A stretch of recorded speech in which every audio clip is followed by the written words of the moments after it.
Les masses d'eau cachent beaucoup de choses, des objets perdus jusqu'à des villages entiers qui ont existé il y a des siècles. D'un dragon marin à une bombe de la Seconde Guerre mondiale. Voici 20 découvertes mystérieuses trouvées sous des masses d'eau asséchées. Numéro 20. Sculpture de visage d'humain. En 2023, de nombreux pays à travers le monde ont connu une sécheresse sans précédent.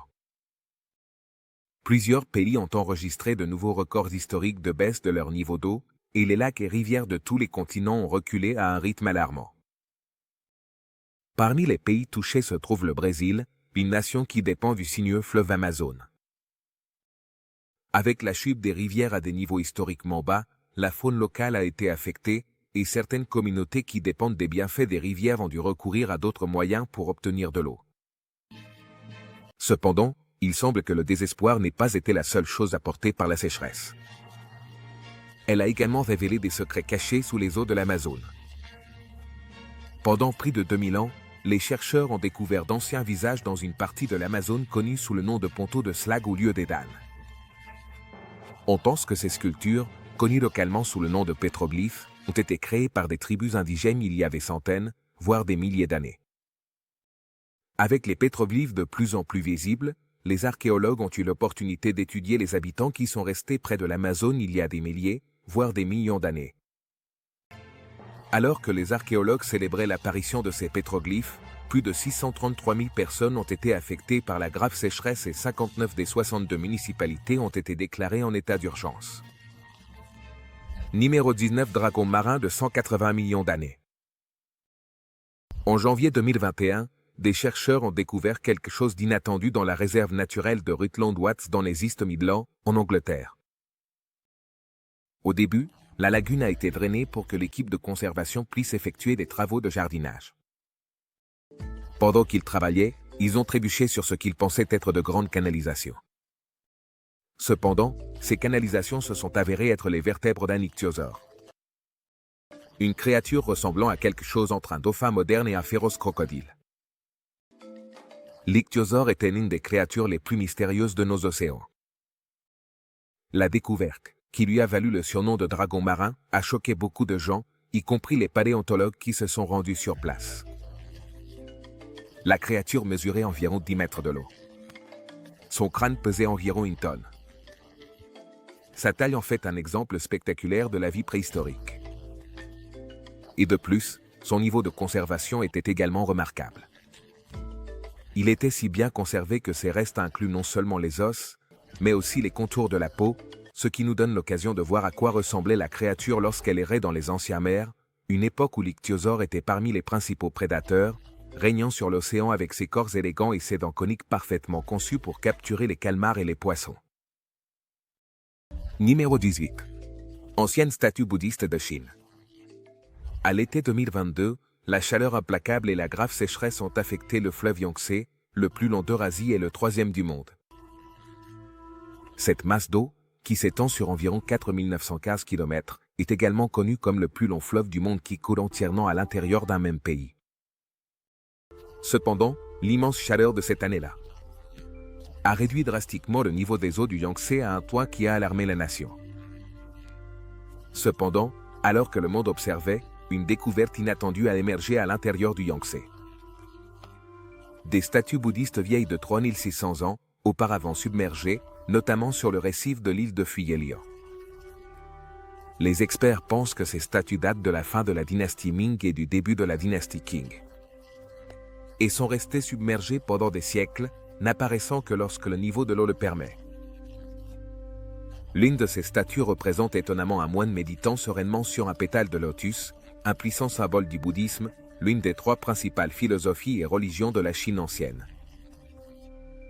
Bien que alarmés, d'innombrables citoyens ont voyagé jusqu'aux statues de Bouddha, exposées pour présenter leur respect. Et beaucoup ont cru que les statues insaisissables avaient apporté avec elles des bénédictions. Cette découverte inattendue n'était pas simplement une importante trouvaille archéologique et historique, mais a temporairement servi de symbole d'espoir pour beaucoup dans la nation pendant la sécheresse extrême. Numéro 17. Le Goliath, le tétard géant. Les têtards mesurent généralement entre 1,3 et 4,2 pouces, ce qui est leur taille moyenne. Imaginez la surprise des experts lorsqu'ils ont découvert Goliath, maintenant connu comme le plus grand tétard jamais trouvé. Cette créature est si grande que vous ne penseriez même pas que c'est un tétard à première vue. Découvert en 2018 dans les montagnes Chiricahua en Arizona. Dans un étang qui est sur le point de s'assécher, Goliath ressemble presque à un poisson avec une taille étonnante de 10,1 pouces, plus de 2 fois plus grand que les plus grands tétards. Pour mieux comparer, imaginez un tétard de la taille d'une canette de soda. Mais ce n'est pas la seule chose qui rend Goliath étrange. Les tétards subissent une métamorphose pour devenir des grenouilles. C'est de la science de base. Nous avons appris le cycle de vie des grenouilles depuis l'école primaire. Et pourtant, Goliath a défié le cycle habituel, suivi par les grenouilles. Tu vois, Goliath est resté le même. Quand les chercheurs s'attendaient à ce que le tétard se transforme en grenouille, il est resté inchangé. Les chercheurs ont théorisé qu'un déséquilibre hormonal l'avait peut-être empêché de subir cette transformation. Il a vécu jusqu'à la fin de ses jours à la station de recherche du Sud-Ouest, où les scientifiques l'ont étudié plus en profondeur pour comprendre les particularités de son état. Il est étonnant que, malgré le fait d'être un tétard et de n'avoir jamais passé à l'étape suivante de sa vie, Goliath ait vécu jusqu'en 2019. Numéro 16. Stonehenge, espagnol. Parmi les pays touchés par l'été brutal de 2022 se trouvait l'Espagne. Cáceres, en particulier, a vu un effet secondaire inattendu de la pire sécheresse du pays depuis des décennies. Un cercle de pierres préhistoriques sous les profondeurs du réservoir de Valdacan, officiellement appelé le dolmen du danger de Guadal, ce cercle de pierres préhistoriques se compose d'environ 150 mégalithes, datant du IVVE millénaire avenue Jésus-Christ, ce qui le rend potentiellement des milliers d'années plus ancien que son célèbre homologue britannique. Malgré l'intérêt public renouvelé, le Stonehenge espagnol a été découvert pour la première fois par l'archéologue allemand Hugo Obermeyer en 1926. Pensant qu'il y aurait plus de temps pour étudier les dolmens, les experts l'ont abandonné. Malheureusement, en 1963, le dictateur Francisco Franco a ordonné d'inonder la zone pour faire place à un projet de développement rural. La création du réservoir a complètement caché le Stonehenge espagnol, et depuis, il n'a été visible qu'à quelques reprises. En de rares occasions, lorsque le niveau de l'eau baisse. Son apparition en 2022 a poussé les archéologues à se précipiter pour étudier les dolmens. Les parties prenantes locales, y compris les opérateurs touristiques et les associations historiques, ont été encouragées par le regard d'intérêt pour le site, ce qui a entraîné des appels à relocaliser les pierres afin de les préserver et de les rendre plus accessibles à des fins éducatives et culturelles. Malheureusement, le risque de détruire les dolmens est beaucoup plus pressant. Ainsi, le Stonehenge espagnol est resté seul, destiné à être submergé à nouveau dans sa tombe d'eau. Numéro 15. Téléphone important. En général, quand tu fais tomber quelque chose dans l'eau, c'est comme si c'était disparu. Mais je suppose que si tu as des privilèges spéciaux, tu peux trouver un moyen de récupérer ce que tu as fait tomber dans l'eau. Comme par exemple, vider un réservoir entier. Non, je ne plaisante même pas. Cela s'est produit dans le district de Kancar en Inde en 2023. C'est assez récent, donc peut-être que certains d'entre vous ont déjà entendu parler de cet incident. Pour ceux qui ne l'ont pas encore entendu, voici comment cela s'est déroulé. Cette année-là, à Rajesh Vishwa, un inspecteur alimentaire de 32 ans du district de Kancar, à Chhattisgarh, a fait tomber son tout nouveau Samsung Galaxy S23 dans un réservoir. Au début, il a demandé l'aide des plongeurs locaux pour récupérer le téléphone, mais ne réussissant pas, il a eu recours à une pompe à diesel pour vider le réservoir. Oui, vous avez bien entendu. Pendant 3 jours, des millions de litres d'eau ont été extraits, ce qui, dans des circonstances normales, aurait suffi à irriguer environ 1500 acres de terres agricoles pendant le chaud été indien. Naturellement, cela a provoqué la colère de nombreux résidents, et les autorités locales n'ont pas tardé à réagir, suspendant Vishwa pour abus de sa fonction officielle et pour l'acte non autorisé de vider le barrage. Cette action a été considérée comme illégale selon les lois locales et a entraîné une sanction pour Vishwa car, ah non, je sais qu'aujourd'hui les téléphones coûtent un bras. Mais je ne pense pas que cela justifie de détruire les moyens de subsistance des gens et un environnement local. Cet incident vous amène à vous demander ce qui était exactement stocké dans ce téléphone. Numéro 14. Un monstre des égouts. T'es-tu déjà demandé ce qui se cache dans les égouts? Probablement pas. Il ne devrait rien y avoir d'intéressant là-dessous, n'est-ce pas? Les ingénieurs des égouts ont découvert le contraire en 2021. Ils ont enregistré cette vidéo lors d'une inspection de routine dans un égout. Regarde. Tu l'avais. Voyons-le, une fois de plus. Comme tu peux le voir, non loin de là, il y avait une étrange créature qui ne ressemblait à aucun animal que nous connaissons. Alors, qu'était-ce? Quelle créature pourrait survivre dans les égouts et ressembler à un cryptide? Des théories. Fais-moi savoir ce que tu en penses dans les commentaires ci-dessous. Numéro 13. Ville centenaire. Récemment, l'Asie du Sud-Est a subi de graves vagues de chaleur. Des pays comme l'Inde, la Thaïlande, l'Indonésie et les Philippines ont été témoins de vagues de chaleur dangereuses qui ont battu des records. En plus de la suspension des cours, de l'augmentation des maladies liées à la chaleur et de l'effondrement des réseaux électriques, le niveau de l'eau baisse dans toute la région. Cependant, à mesure que les eaux atteignent des niveaux historiquement bas, des secrets qui étaient restés cachés commencent à se révéler. L'un des plus remarquables est les vestiges d'une communauté autrefois vibrante, avec de profondes racines historiques remontant à 300 ans. Cette découverte a eu lieu au cœur de Nueva Ecija, aux Philippines, dans les profondeurs du barrage de Pantabangon. Cette communauté a été submergée en 1973 pour faciliter la construction du barrage, et au fil des ans, la zone est devenue connue pour le réservoir, plutôt que pour le village qui s'y trouvait autrefois. Cette récente réapparition marque seulement la 4e occasion. L'ancien village a été visible depuis sa submersion, et les apparitions précédentes ont également coïncidé avec des périodes de sécheresse intense pendant les années El Niño. Malgré la nostalgie provoquée par la réapparition du village, les habitants reconnaissent l'importance du barrage. Après tout, le barrage de Pantabangon est le deuxième plus grand d'Asie, et il joue un rôle crucial dans la région en générant de l'énergie hydroélectrique et en fournissant de l'irrigation à de vastes terres agricoles. Pour les habitants, la ville de Pantabangon, vieille de 30 ans, était un sacrifice nécessaire pour l'amélioration de la région. Numéro 12. Pierre de la faim.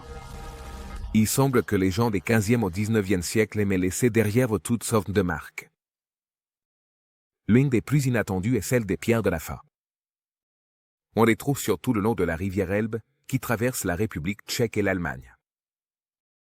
Les inscriptions lisibles les plus anciennes datent du début du XVIe siècle.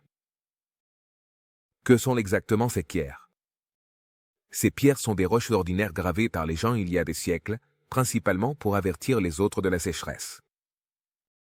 Les pierres de la faim contiennent souvent des messages courts et des phrases comme « si tu me vois pleurer » assez horrifiants et alarmants, n'est-ce pas? Ces messages ne sont gravés que sur des pierres visibles lorsque les niveaux d'eau baissent dangereusement. Bien que nous disposions de moyens modernes pour combattre la faim, et bien que nous ayons développé des méthodes pour produire des récoltes malgré la sécheresse et les vagues de chaleur, ces pierres de la faim continuent de nous montrer à quel point il est effrayant lorsque la nature montre son être impitoyable. Numéro 11. Le pont de Néro. Avant d'entrer dans cette étrange découverte, parlons de Néro. Oui, l'empereur le plus infâme de Rome. Néron est connu comme l'un des dirigeants les plus désagréables de Rome.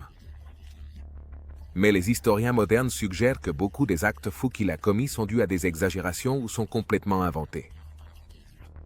Donc, en réalité, il n'était pas aussi maléfique qu'on le décrivait. Était-il une bonne personne?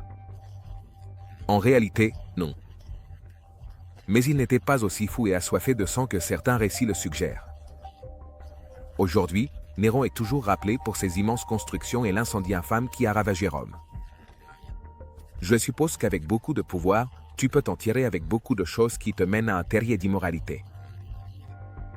L'une des choses les moins problématiques que Néron a ordonné de créer était un petit pont qui reliait les routes animées de Rome. Historiquement, ce pont a pu jouer un rôle à la fois dans les mouvements civils et militaires, peut-être même dans les processions religieuses.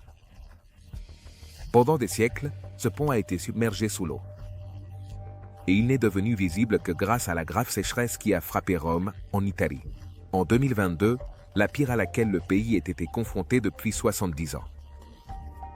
Malheureusement, les historiens affirment aujourd'hui que, une fois de plus, ce pont a été mal construit, non pas à cause des matériaux utilisés ou de sa structure générale, mais à cause de son mauvais remplacement. Pour une raison quelconque, ce pont a été construit dans un virage serré d'une plaine alluviale, ce qui le rendait vulnérable au fleuve. Avec le temps, les courants changeants du Tibre ont probablement conduit à la détérioration du pont et finalement à son abandon au IIIe siècle. Numéro 10. Temple de Santiago. En 2023, les habitants du Mexique ont été déconcertés lorsque le temple de Santiago a été totalement découvert. Également connu sous le nom de temple de Quechula, cette structure est submergée depuis 1966 après l'achèvement des réservoirs pour faire place au barrage de Manpazo. À l'origine, cette église a été construite sous la direction de moines dominicains, dirigés par Franco Bartolomé de Las Casas. En 1564, elle était destinée à être un lieu de culte pour l'animation de l'établissement qui l'entourait. Cependant, en proie à des malheurs, notamment des maladies et l'abandon final de la zone, elle n'a jamais atteint l'essor démographique que ses fondateurs avaient imaginé. Son splendeur architecturale, avec des murs atteignant 9 mètres de hauteur et un clocher de 12 mètres, est rapidement tombée en ruine. Depuis qu'elle a été inondée, la structure a ressurgi plusieurs fois, notamment en 2002 et 2015. Les 2 fois en raison d'une grave sécheresse. L'église attire de nombreux touristes et habitants curieux. Mais chaque fois que l'église ressurgit, les pêcheurs et agriculteurs s'interrogent sur leur survie, car beaucoup dépendent des eaux du réservoir. Numéro 9.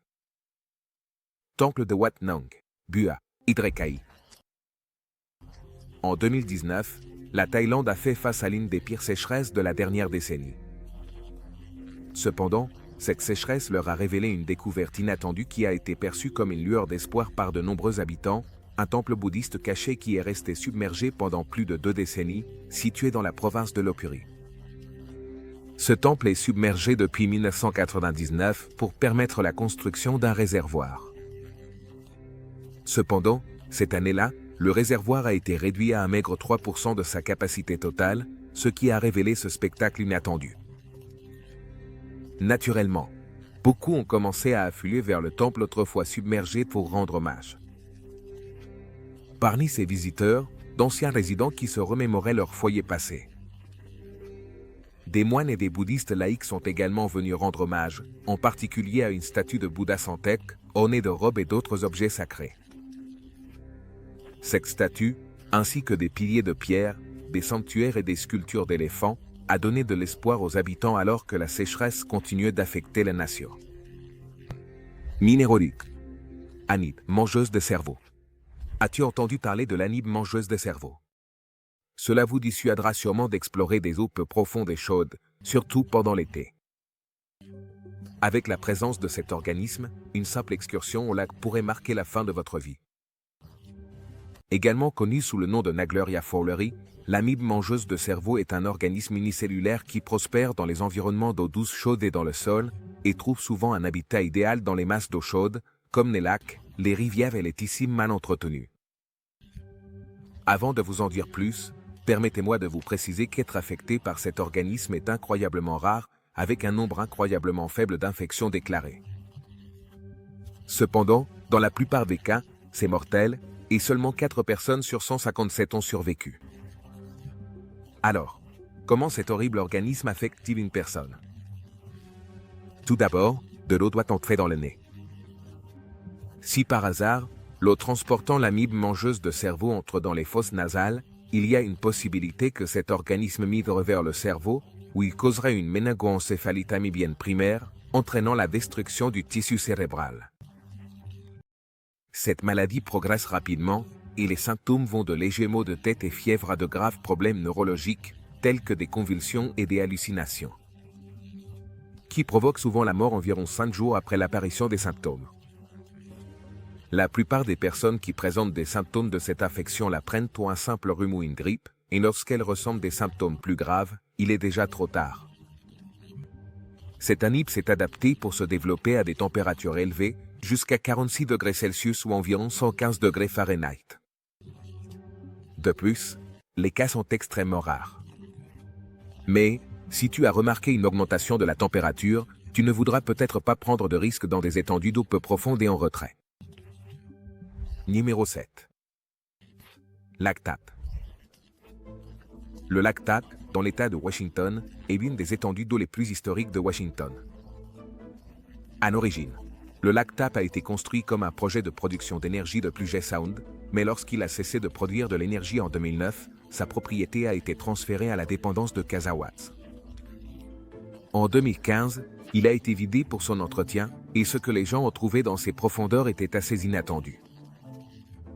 Les restes d'une forêt oubliée ont été découverts, avec des troncs d'arbres morts qui émergeaient encore du sol.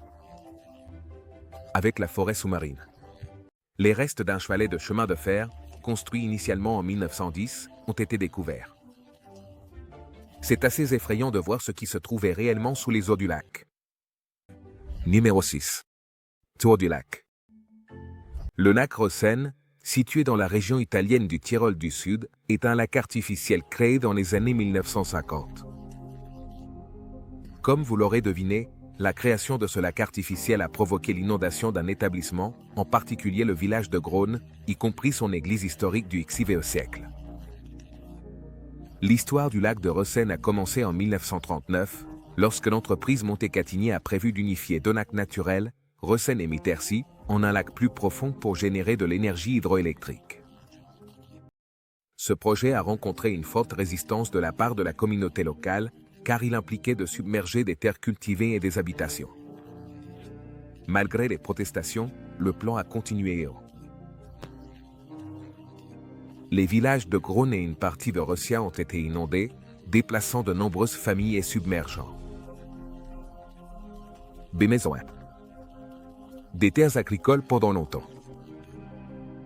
Le seul souvenir visible du village qui prospérait autrefois ici est le clocher de l'église, qui émerge de la surface du lac et est accessible à pied lorsque le lac gèle en hiver.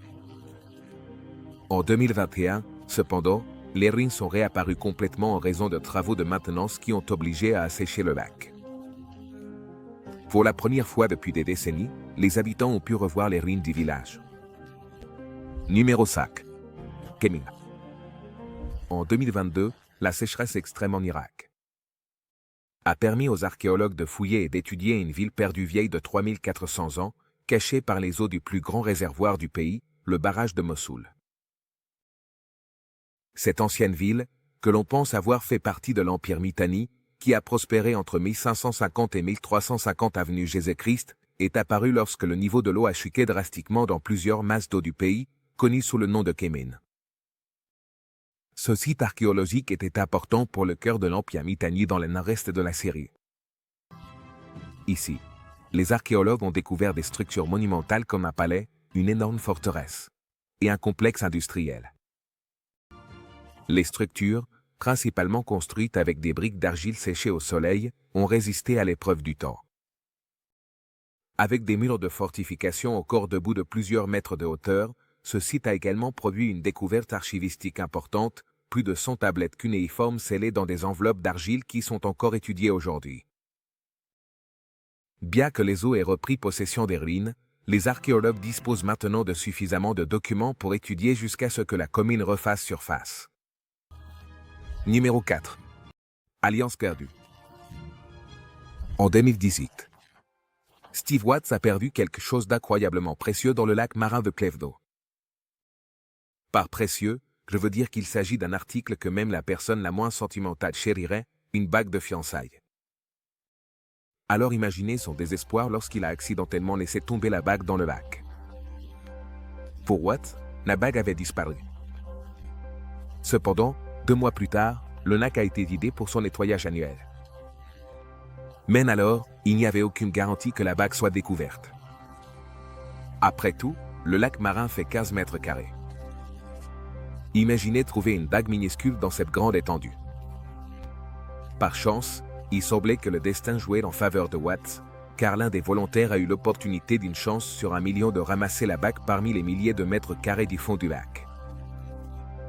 Les volontaires, relativement jeunes, ont remis la bague à Watts sans rien demander en retour. Sans aucun doute, ces jeunes étaient beaux. Numéro 3. Village italien perdu. Dans les profondeurs du lac Rossia se trouve l'Atlantide italienne, le village de Curon. Les ruines de cet établissement se trouvent au pied des Alpes, où l'Italie rencontre l'Autriche et la Suisse. Curon comptait presque 900 habitants et 160 maisons. Cependant, il a été intentionnellement inondé en 1950 pour créer une centrale hydroélectrique, fusionnant deux lacs en ce qui est aujourd'hui connu comme le lac Rossia. En voyant des photos de ce village, il est difficile de croire qu'il se trouve sous un lac. Pendant des années, le seul signe visible de l'existence de Curon était le clocher du XIVe siècle de l'église Sainte-Catherine, qui émergeait du lac. Fandoco. C'était un rappel douloureux de la façon dont leur maison avait été réduite à une ruine inondée. Cependant, beaucoup ont continué à visiter cette église, grâce au paysage pittoresque qui l'entoure et à son importance historique. En 2022, cependant, le fantôme du village de Curon est réapparu lorsqu'une importante sécheresse a frappé la nation et une grande partie du village a de nouveau été mise à jour. Les visiteurs et les habitants se sont empressés de visiter les fondations, les marches en pierre et les vestiges de ce qui fut autrefois une communauté prospère. Peu de temps après, la nation s'est remise de la sécheresse et l'eau a de nouveau submergé Curon pour peut-être d'autres décennies. Numéro 2. Bombe d'attaque de la Seconde Guerre mondiale. En été 2022, le 25 juillet, des pêcheurs ont découvert quelque chose d'inattendu dans les eaux décroissantes du fleuve Pô. Cette année-là, la nation a fait face à la pire sécheresse qu'elle ait connue en 70 ans, et les niveaux d'eau ont provoqué une rencontre assez effrayante pour les habitants du village de Borgo Virgilio. Alors qu'ils parcouraient les eaux en recul, les pêcheurs ont découvert une bombe de fabrication américaine pesant environ 450 kg et encore équipée d'environ 240 kg d'explosifs. Environ 3000 habitants des environs ont été évacués pour garantir leur sécurité, tandis que des experts militaires et des ingénieurs démineurs se lançaient dans la tâche risquée de désamorcer et de faire exploser l'engin. Pour plus de sécurité, le trafic aérien local a également été interrompu et les routes, les voies ferrées ainsi que le fleuve lui-même ont été fermés. Finalement, la bombe a été transportée dans une carrière située à environ 45 km de distance, où une détonation contrôlée a été exécutée avec succès. Saviez-vous qu'il reste encore de nombreuses bombes non explosées dans le monde entier, surtout en Europe? L'Allemagne est un exemple notable, avec des milliers de tonnes d'engins explosifs non explosés. Et bien qu'il soit peu probable qu'ils explosent à moins d'être dérangés, cela n'élimine pas le risque qu'ils représentent à mesure que les carcasses métalliques vieillissent, se corrodent et que les détonateurs se dégradent, les rendant plus instables et sensibles avec le temps. Cela signifie qu'il sera plus difficile de les désamorcer si elles sont découvertes. C'est pourquoi, chaque fois qu'une bombe ou quelque chose de similaire est trouvé dans des masses d'eau asséchées, elle est traitée comme une menace grave et urgente. Minerva. Bateau de marée de la Seconde Guerre mondiale. Pour notre dernière découverte, voici une autre trouvaille inattendue qui s'est révélée au milieu de la sécheresse qui a frappé de nombreux pays en 2022. Cette année-là, le lac Mead, frappé par la sécheresse, a révélé un rappel de la Seconde Guerre mondiale. Une péniche de débarquement Higgins. Cette embarcation, qui autrefois naviguait sur les vastes eaux en transportant des troupes ou des chars, a émergé de sa tombe aquatique. Construite par Higgins Industries à la Nouvelle-Orléans, ces embarcations ont été cruciales lors du débarquement du jour J en Normandie, en 1944.